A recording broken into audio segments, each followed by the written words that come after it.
Welcome to the Money in the Bank recap show. And the night kicked off with a match for the WCW Cruiserweight Championship. Ilja Dragunov taking on Dirty Dom. And let's be honest, since the start of the year, the LWO has been red hot. All three members currently champions in the WCW. And Dom has been a great Cruiserweight champion. May have been off a little bit more than he can chew, though, when he kind of instigated this whole thing by attacking Dragunov a few weeks back. And Dragunov, who's new to the WCW brand, came over just a few months ago in the draft, still looking for his first championship in the open mic universe. And he was not going to let this opportunity go to waste. Okay, got a little close here, unable to get the 3 count.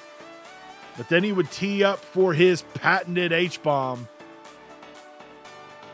Connect. Go for the cover. And get the 1, 2, 3. Ilja Dragunov finally can call himself a champion in our universe. And he is your new WCW Cruiserweight champion.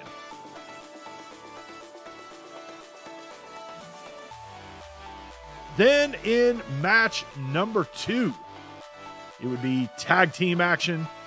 The Trick Melo gang taking on Imperium. Now, in the weeks leading up to Money in the Bank, we did see these teams meet in singles action. Carmelo Hayes took on Ludwig Kaiser. Trick Williams met Giovanni Vinci. And in those matches, Carmelo Hayes and Trick Williams came out on the winning end. And with Imperium, we know their history in the universe. Former WWE Tag Team Champions, former WCW Tag Team Champions. And now with the tag divisions kind of shaken up coming out of the draft, Melo and Trick definitely looking to try to kind of set the tone for what year 3 is going to be. Great opportunity could be down the road for these two guys. And to kind of jumpstart that, they would use tonight at Money in the Bank to make that happen. They get the victory over Imperium, and we'll see what's next for the Trick Melo gang. Then we had a steel cage match for the WWE Intercontinental Championship. Finn Balor taking on the Viper, Randy Orton. We saw last month at Bash at the Beach, Orton was successful in his defense against Damian Priest. Here at Money in the Bank, he would have to contend with Finn Balor. And what we've seen over the last couple weeks is Finn Balor kind of getting the better of the Viper. And that's not normal. Normally, Randy Orton is very calculated in what he does, and he always seems to be just a few steps ahead of whoever he's feuding with. And for whatever reason, that hasn't been the case. Balor has either been a step ahead or a step to the side and been able to counter whatever it is that Orton has thrown at him.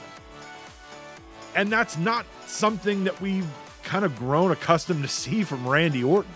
Now, Balor, who is here in the WWE based on the draft, he spent the first 2 years in the universe over in WCW, did have a brief run as Cruiserweight champion, also had a run as tag team champion with JD McDonough. But now that he's over here in the WWE, he's kind of reestablished his connection with Damian Priest. He's really looking to get this 3rd year off on the right foot. And here at Money in the Bank, we should have maybe saw it coming based on what we saw in the weeks leading up to this. And here Balor would get over the top of the cage and make his way down to the floor, becoming the new WWE Intercontinental Champion. It's a new year, and that new year is starting off right for Finn Balor, as he is now Intercontinental Champion. Then we had a grudge match between Big Bronson Reed and LA Knight. Knight, a former Royal Rumble winner, as well as WWE World Heavyweight Champion, and also a very long tenured WWE Intercontinental Champion. But he's in WCW now. And we saw in the couple weeks leading up to Money in the Bank, he kind of picked this fight with Bronson Reed. Look, he took the win at Royal Rumble a few months ago, parlayed that into a main event at WrestleMania. He defeated Roman Reigns, became World Heavyweight Champion. But that reign only lasted about a month. He ended up losing that belt with a little bit of help from Paul Heyman. And then right after that, he gets drafted over to WCW. He is looking to make a statement. He picked a fight with one of the bigger guys in the yard, and he was victorious here at Money in the Bank. Then it was time for our first Money in the Bank ladder match of the night. This one for the ladies. 3 women representing WWE and 3 women representing WCW would be competing in this one. Now, in years past, in our first 2 years, the Money in the Bank cash-ins and how we handled those briefcase holders is going to be a little bit different here in year 3. Now, in the past, whoever won the briefcase, whatever brand they were on, that briefcase was kind of landlocked to that particular brand. They could only cash in on whatever brand they were on. The only exception to that would be if the winner didn't cash in before the draft, and if they got drafted over to the other side, then that briefcase would follow them to the opposite brand. We're going to do it a little bit different this year. If, let's say, the briefcase holder is on the WWE roster and they decide to cash in on a champion in the WCW, if they were successful in that cash-in attempt, the loser, the former champion, would then revert to the opposite brand. This has the opportunity to potentially shake up the rosters in a way in the middle of a year like we have not seen up to this point.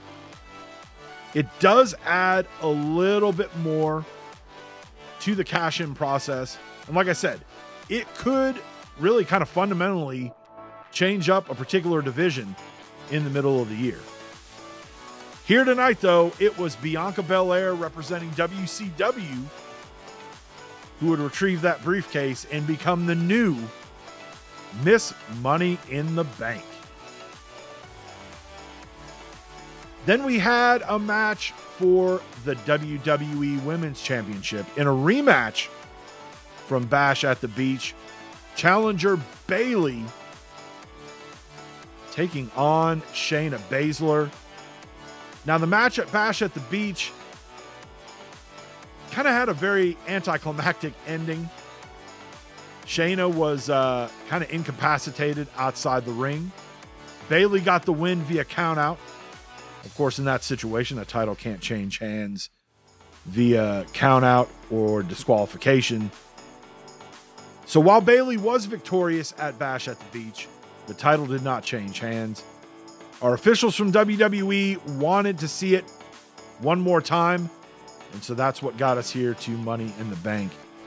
Bayley would get the victory here, becoming now a 2-time WWE Women's Champion. And while Shayna had a nice run, she came up short here at Money in the Bank.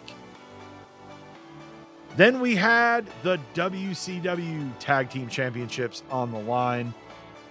The Street Profits, former multi-time WWE Tag Team Champions, taking on the New Day.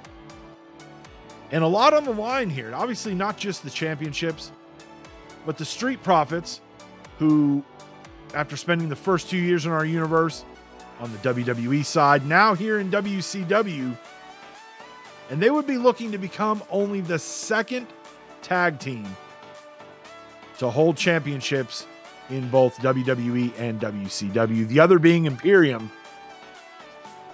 And really, in those first 2 years, I'd probably say that the Street Profits, probably the most decorated tag team in that time. They were our inaugural WWE Tag Team Champions, had multiple runs. And here at Money in the Bank, they would win the WCW Tag Team Championships. Since the draft, the tag team divisions on both brands shaken up. Street Profits now your champs in the WCW. Then it was time for our main event, the men's Money in the Bank ladder match. Same as the women, 3 men representing WWE, 3 men representing WCW. And the Money in the Bank briefcase in our universe has not really been a very fruitful thing to win.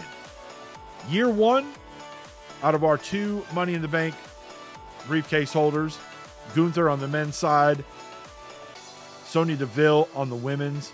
Sonya was successful. She cashed in right before Survivor Series, successfully cashing in, becoming WCW Women's Champion.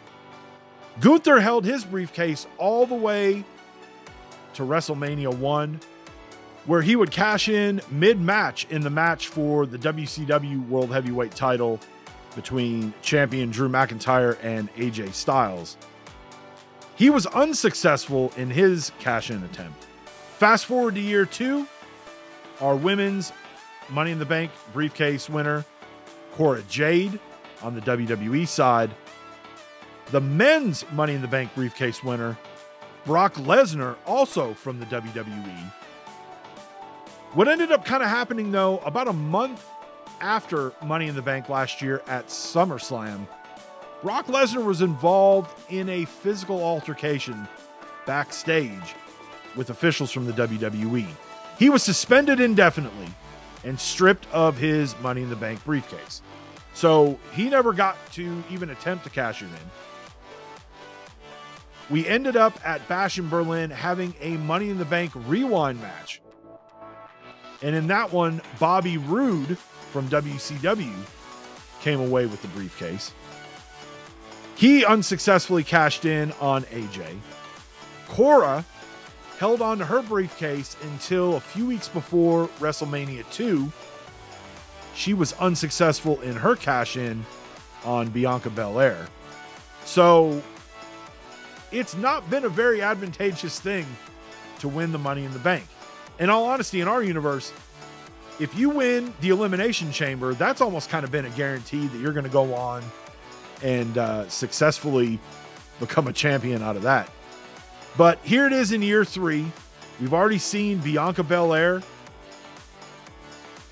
earn herself a huge opportunity, especially now that she's in WCW.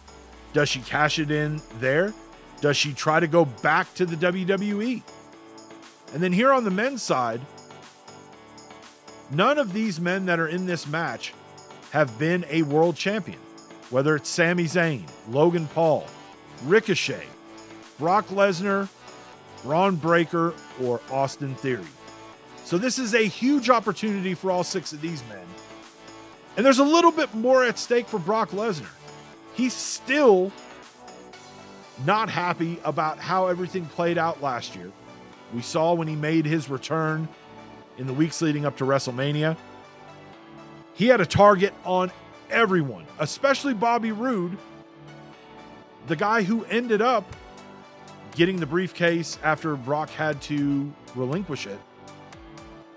And so you know he was looking to try to become a Money in the Bank briefcase winner again. But unfortunately, that would not be the case, as Ricochet would be the one to secure that briefcase and become the new Mr. Money in the Bank. Thank you for watching our Money in the Bank recap show. If you don't want to miss what happens when these 2 new Money in the Bank briefcase holders go to cash in, be sure to like and subscribe. We'll see you guys next time.